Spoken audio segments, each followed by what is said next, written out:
Hello students, welcome back to Mehra Academy. In the previous video, we learned how to write answer in a GNDU examination. So in today's video, we will discuss 10 most important exam tips that can help you score better marks in examination. So let's get started. So this is the main slide. You can take the screenshot of this if you want. यहाँ पे mention 10 points बहुत ही important हैं, आपको अपने mind में ये points रखने हैं when you are writing answer in your examination. So हम turn by turn in points को डिस्कस करेंगे जो आपके throughout the your degree बहुत ही हेल्पफुल रहेंगे. So the first point is plan your time properly. University exam को लिखने के लिए आपको अपना टाइम प्रॉपरली मैनेज करना होगा. यूनिवर्सिटी एग्ज़ाम को लिखने के लिए आपको 3 आवर्स का टाइम मिलता है एंड आपको 5 क्वेश्चंस को करना होता है 3 आवर्स में. जो एक क्वेश्चंस हैं वो 20 मार्क्स ईच का होता है. मतलब आप एक स्ट्रेटजी बना सकते हैं कि आपको एक क्वेश्चन को 30 मिनट्स में कंप्लीट करना है एंड आपको 5 क्वेश्चंस को 150 मिनट्स में कंप्लीट करना है और आपके पास लास्ट में 30 मिनट्स बाकी रह जाएंगे.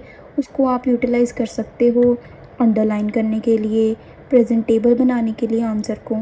कई स्टूडेंट्स क्या करते हैं, एक ही क्वेश्चन को इतना ज़्यादा टाइम दे देते हैं, 1 आवर दे देते हैं या हाफ एन आवर से ज़्यादा दे देते हैं, जिसमें उनको आगे के क्वेश्चंस करने में बहुत ज़्यादा कॉम्प्लिकेशन आ जाती है. वो टाइम पे नहीं कर सकते क्योंकि क्वेश्चन बहुत लेंथी होता है. हमको 5 to 7 पेजेस कवर करने होते हैं, कंटेंट लिखना होता है, तो हमें टाइम लग जाता है. टाइम मैनेज करना सबसे इम्पॉर्टेंट है.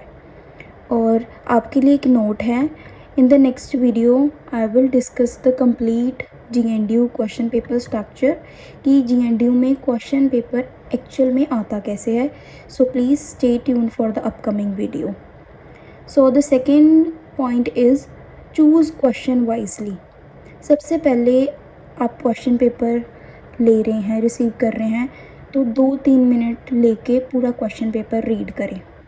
फिर आप चेक करें आपको कौन सा क्वेश्चन अच्छे से आता है. ओके, चेक करें, क्वेश्चन को पढ़ें, उसको अंडरस्टैंड करें कि कौन सा क्वेश्चन आपको अच्छे से आ रहा है. आप उसी को ही चूज़ करें सबसे पहले लिखने के लिए.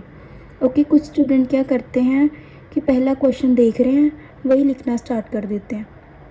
जब वो देखते हैं कि अगला क्वेश्चन रीड करते हैं, जब वो फर्स्ट लिख रहे होते हैं तो उनको पता चलता है कि उनको सेकंड क्वेश्चन अच्छे से आता था, लेकिन तब तक टाइम भी वेस्ट हो चुका होता है और आपकी शीट्स भी. तो आपको क्वेश्चन करेक्ट वे में चूज़ करना है जिससे आपको बहुत ज़्यादा बेनिफिट होंगे. जैसे आपके आंसर की क्वालिटी बढ़ जाएगी. आपको ऑलरेडी क्वेश्चन आता होगा तो आप अच्छे से लिख पाओगे, आप क्वालिटी मटेरियल लिखोगे. ठीक है, उससे आपको कॉन्फिडेंट सेम रहेगा ड्यूरिंग द एग्ज़ाम. आप टाइम को अच्छे से मैनेज कर सकते हैं और आप अच्छा स्कोर करेंगे. Okay, the next third point is start with your strongest question. अगर जैसे हमारे यूनिवर्सिटी एग्ज़ाम में 4 सेक्शंस होते हैं, तो आप सबसे पहले वही सेक्शन स्टार्ट करें जो आपका स्ट्रॉन्गेस्ट है. मतलब वही क्वेश्चन स्टार्ट करें जिसको आप लेकर कॉन्फिडेंट हैं या वो आपको पॉजिटिव इम्पैक्ट क्रिएट करेगा कि अच्छा आपको उसके टाइम भी नहीं लगेगा इतना ज़्यादा.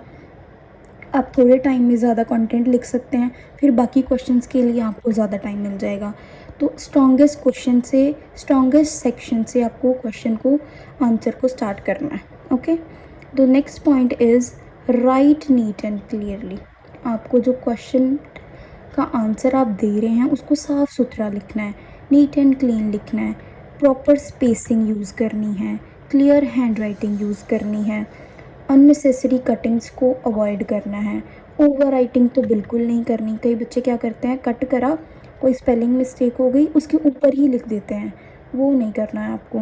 Clean hand writing, clean paper examiner के लिए चेक करना बहुत ईजी हो जाता है, जिससे वो आपको अच्छे मार्क्स दे देते हैं. ठीक है, काफ़ी स्टूडेंट्स क्या करते हैं, जल्दी जल्दी में लिखेंगे जिससे कि उनकी हैंड राइटिंग जो है वो मैसी हो जाती है और ये बहुत ही पुअर इंप्रेशन क्रिएट करती है. Okay, so the next point is use heading and सब हेडिंग्स. जैसे आप कोई क्वेश्चन लिख रहे हैं उसकी हेडिंग्स एंड सब हेडिंग क्रिएट करें, देन उसको प्रॉपर अंडरलाइन करें, जो कि एक बहुत ही वेल ऑर्गेनाइज आंसर लगता है। तो आपको हेडिंग सब हेडिंग्स यूज़ करनी है। स्टूडेंट्स क्या करते हैं, जो सारा आंसर है वो लॉन्ग पैराग्राफ में लिख देते हैं, जो कि एग्ज़ामिनर को पॉइंट्स आइडेंटिफाई करने में डिफ़िकल्टी होती है, तो आपको कम मार्क्स मिलने के चांसेस हो जाते हैं। अगर आप हेडिंग और सब हेडिंग में लिखेंगे तो एग्ज़ामिनर को ईजी रहेगा चेक करना और एग्ज़ामिनर आपको अच्छे मार्क्स देगा। Okay, so the point 6 is underline the important keywords. अगर आप इम्पॉर्टेंट कीवर्ड्स अंडरलाइन करेंगे ना तो एग्ज़ामिनर को क्विकली पता चल जाएगा कि इस आंसर में क्वालिटी मटेरियल है, तो एग्ज़ामिनर आपको अच्छे मार्क्स देगा।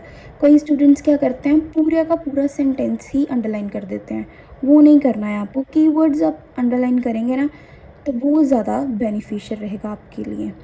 Okay, so the next 7th point is follow a proper structure answer. अगर आपने प्रीवियस वीडियो नहीं देखी है प्रॉपर आंसर राइटिंग स्ट्रक्चर की, तो please I recommend you to check out this video first and then see this. वो आप अगर देखेंगे आपको प्रॉपर फॉर्मेट पता चल जाएगा कि कैसे एक आंसर को लिखते हैं। सबसे पहले इंट्रोडक्शन देनी होती है, मीनिंग डेफिनेशन देना होता है, देन मेन कंटेंट लिखना होता है, ठीक है। फिर आप फ्लो चार्ट वगैरह यूज़ कर सकते हैं, वो आप उस वीडियो में मैंने अच्छे से बताया है, so please check out this video. Okay, so the next point is use diagram and flow chart. जहाँ पे भी पॉसिबल हो रहा है क्वेश्चन में आप डायग्राम यूज़ करें, चार्ट यूज़ करें, फ्लो चार्ट यूज़ करें अपने आंसर में। ये क्या है, अट्रैक्टिव बनाते हैं आपके आंसर को, जो कि कॉन्सेप्ट को एग्ज़ामिनर को कॉन्सेप्ट समझने में कि आपने सही लिखा है, क्या लिखा है, किसके बारे में लिखा है, वो क्विकली एग्ज़ामिनर आइडेंटिफाई कर लेता है।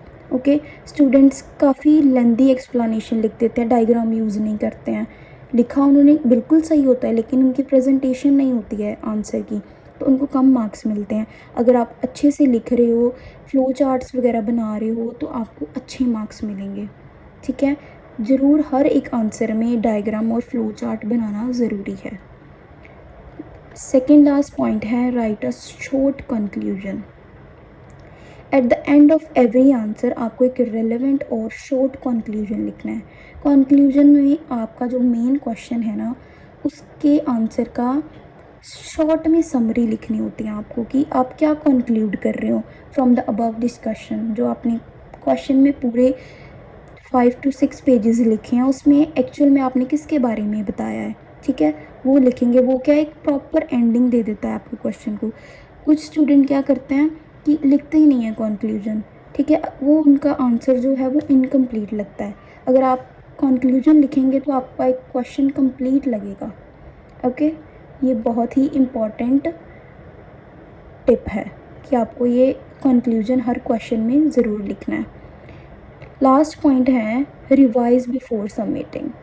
आपको जैसे आपका पहले मेन मोटिव होना चाहिए कि आपको 150 मिनट्स में अपना पेपर जो है वो कंप्लीट करना है।